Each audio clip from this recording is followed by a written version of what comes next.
يا أيها الذين آمنوا كتب عليكم الصيام كما كتب على الذين من قبلكم لعلكم تتقون أياما معدودات فمن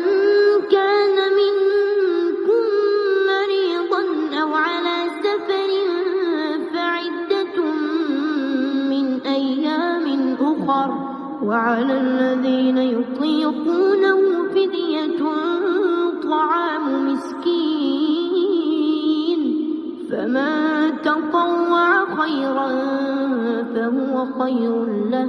وأن تصوموا خير لكم إن كنتم تعلمون شهر رمضان الذي أنزل فيه القرآن هدى للناس وبينات من الهدى والفرقان فمن شهد منكم الشهر فليصم ومن كان مريضا أو على سفر فعدة من أيام أخر يريد الله بكم اليسر ولا يريد بكم العسر ولتكملوا العدة ولتكبروا الله على ما هداكم ولعلكم تشكرون وإذا سألك عبادي عني فإني قريب أجيب دعوة الداع إذا دعان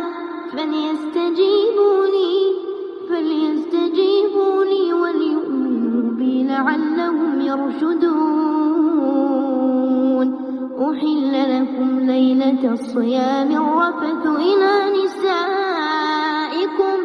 هن لباس لكم وأنتم لباس لهن علم الله أنكم كنتم تختانون أنفسكم فتاب عليكم وعفى عنكم فالآن باشروهن وابتغوا ما كتب الله لكم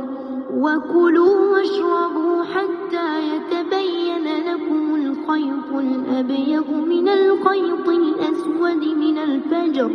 ثم أتموا الصيام إلى الليل ولا تباشروهن وأنتم عاكفون في المساجد تلك حدود الله فلا تقربوها